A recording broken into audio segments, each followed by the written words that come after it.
So hello guys, welcome back. So now we are in Kochi. First പാട്ട് കാണാത്തവരെ കണ്ടിട്ട് അങ്ങനെ നമ്മൾ സ്റ്റേഡിയത്തിൽ കയറി നോക്കുമ്പോൾ എന്തോ കളിയാ, ഇവിടെ ഫുള്ള് മാധ്യമ പ്രവർത്തകർ. സംഭവം ലൈവാണ്. അപ്പൊ തന്നെ അമീർ അടുത്ത് ചോദിച്ചു, ബ്രോ കളി ജയിക്കുന്നു. അമീർ ഒറ്റവാക്കി പറഞ്ഞു, അതെ ബ്രോ 1-0 എന്തായാലും ജയിക്കും, ഉറപ്പാണ്. അവിടുന്ന് പോയപ്പോ എന്താടാ, ചോറ് വാങ്ങാൻ നിൽക്കുന്നവർക്ക് വലിയൊരു ക്യൂ. പിന്നെ അതിനകത്ത് കുറെ നേരം വിശന്ന് വലഞ്ഞ് പണ്ടാരം തുടങ്ങി ചാറാട്ട് ഇരിക്കുമ്പോഴും കളി കാണാൻ ക്യൂ നിൽക്കണം. ഏതാ അവസ്ഥ? അങ്ങനെ അതൊന്ന് കഴിഞ്ഞ് പുറത്തിറങ്ങിയപ്പോൾ താണ്ട് അടുത്തത് ഇതെന്താ ഇങ്ങനെ. ഞാൻ പറഞ്ഞു, മച്ചനെ ചെക്ക് ചെയ്യേണ്ട ഒരു ആവശ്യമില്ല, എല്ലായിടത്തിനും തലയ്ക്കകത്ത് എന്താണ് അത് തന്നെ പുറത്തും ഒന്നുമില്ല.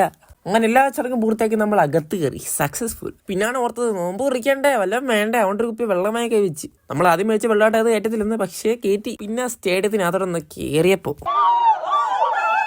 ഇടയ്ക്കിടയ്ക്ക് നോമ്പുകാലക്കാർ നമ്മൾ മറന്നേ പോകും, കുവി തൊണ്ട അടച്ച്. So guys, now we are in the gallery. നമ്മളിങ്ങനെ നമുക്കുള്ള സീറ്റും തപ്പി പിടിച്ച് അവിടെ ഇരുന്നു. അന്നേരം അപ്പുറത്തിലാണ് എന്തൊക്കെയോ കിടന്ന് അലക്കുന്നത്. എന്താന്ന് കേട്ടില്ല, എന്തെങ്കിലും കാര്യം എന്താ പറയുന്നുണ്ട് പുള്ളി. ഇതാണ് നമ്മൾ ഓർത്തത്, നോമ്പ് കുറിക്കണ്ടേ, ഇവിടെ വാങ്കം കേൾക്കത്തില്ല. നമ്മൾ പിന്നെ ഫോണിൽ നോക്കിയിട്ട് വെള്ളം മാത്രം കുടിച്ചുകൊണ്ട് നോമ്പ് കുറിച്ചു. ഇനി ഇവിടെ നിന്ന് പുറത്തിറങ്ങിയിട്ട് വേണം വല്ലതും ചെറുതായിട്ട് കഴിക്കാൻ. 550 നഷ്ടം ഉണ്ടാക്കിയിട്ടിരിക്കുകയല്ലേ, സോ നമുക്ക് അങ്ങനെ കഴിക്കാൻ പറ്റും. മുംബൈ ട്രെയിനിൽ ഇറങ്ങിയപ്പോഴത്തേക്ക് എല്ലാവരും കോവി നാട്ടിച്ച്. ബ്ലാസ്റ്റേഴ്സ് ഇറങ്ങിയപ്പോൾ എന്താ,